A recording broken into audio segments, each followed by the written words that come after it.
Britain की राजनीति में एक बड़ा भूचाल आ गया है। पीएम कीर स्टारमर के इस्तीफे के बाद अब पूरे देश में सिर्फ एक ही सवाल पूछा जा रहा है, आखिर ब्रिटेन का अगला पीएम कौन होगा। और इसी चर्चा के बीच एक नाम सबसे ज्यादा सुर्खियों में है, वो है एंडी बर्नहम। कहा जा रहा है कि एंडी बर्नहम न सिर्फ लेबर पार्टी के अगले नेता बन सकते हैं, बल्कि ब्रिटेन के नए पीएम बनने की दौड़ में सबसे आगे हैं। लेकिन आखिर कौन है एंडी बर्नहम? क्यों उनकी चर्चा अचानक इतनी तेज हो गई? कैसे एक नॉर्मल परिवार से निकलकर उन्होंने ब्रिटेन की राजनीति में इतनी बड़ी पहचान बनाई? दरअसल एंडी बर्नहम का जन्म जनवरी 1970 में इंग्लैंड के लिवरपूल में हुआ था। उनका परिवार लेबर पार्टी का समर्थक था और बचपन से ही राजनीति का माहौल उनके आसपास रहा। कहा जाता है कि सिर्फ 14 साल की उम्र में लेबर पार्टी ज्वाइन करने का फैसला कर लिया। उनके पिता एक टेलीकॉम इंजीनियर, मां एक डॉक्टर के क्लिनिक में रिसेप्शनिस्ट थी। एंडी का बचपन किसी बड़े राजनीतिक परिवार में नहीं, बल्कि एक सामान्य मध्यम वर्गीय परिवार में बीता। लेकिन राजनीति और समाज से जुड़े मुद्दों में उनकी रुचि बचपन से ही दिखाई देने लगी थी। स्कूल के दिनों में ही एंडी बर्नहम अपनी नेतृत्व क्षमता के लिए पहचाने जाने लगे थे। यहाँ तक कि स्कूल में हुए मॉक चुनाव में उन्होंने लेबर पार्टी के उम्मीदवार के रूप में हिस्सा लिया और भारी मतों से जीत भी हासिल की थी। बाद में उन्होंने दुनिया की प्रतिष्ठित यूनिवर्सिटी कैम्ब्रिज से अंग्रेजी साहित्य की पढ़ाई की।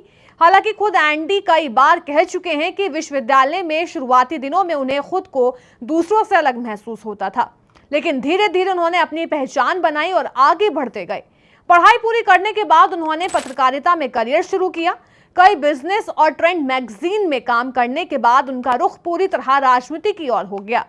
जल्द ही उन्हें लेबर पार्टी की वरिष्ठ नेता टेसा जोवेल के साथ काम करने का मौका मिला और यहीं से उनके राजनीतिक करियर की असली शुरुआत हुई। साल 2001 में एंडी पहली बार सांसद चुने गए। इसके बाद उन्होंने ब्रिटेन की राजनीति में लगातार अपनी जगह मजबूत की।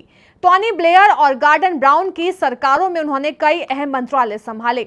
साल 2008 में उन्हें संस्कृति सचिव बनाया गया। फिर 2009 में स्वास्थ्य सचिव की जिम्मेदारी सौंपी गई।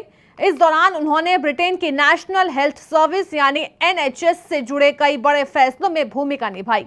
लेकिन एंडी का सपना सिर्फ मंत्री बनने तक सीमित नहीं था, वो लेबर पार्टी के नेता बनना चाहते थे। उन्होंने पहली बार 2010 में पार्टी नेतृत्व का चुनाव लड़ा, लेकिन हार गए। इसके बाद 2015 में उन्होंने दोबारा कोशिश की, लेकिन इस बार भी सफलता नहीं मिली। हालांकि राजनीति में हार के बाद भी उन्होंने हार नहीं मानी।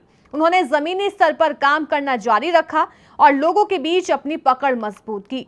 साल 2017 में एंडी ने एक नया दांव खेला। उन्होंने संसद की राजनीति छोड़कर ग्रेटर मैनचेस्टर के पहले मेयर का चुनाव लड़ने का फैसला किया। कई लोगों को लगा कि यह उनके करियर का जोखिम भरा फैसला है, लेकिन नतीजा बिल्कुल उल्टा निकला। एंडी ने 60% से ज्यादा वोट हासिल कर चुनाव जीत लिया और ग्रेटर मैनचेस्टर के पहले मेयर बने।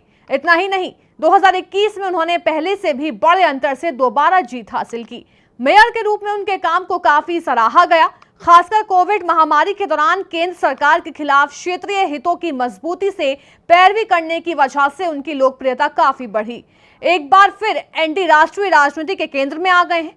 कीर स्टारमर के इस्तीफे के बाद लेबर पार्टी नए नेतृत्व की तलाश में है और माना जा रहा है कि एंडी इस रेस में सबसे मजबूत दावेदार हैं।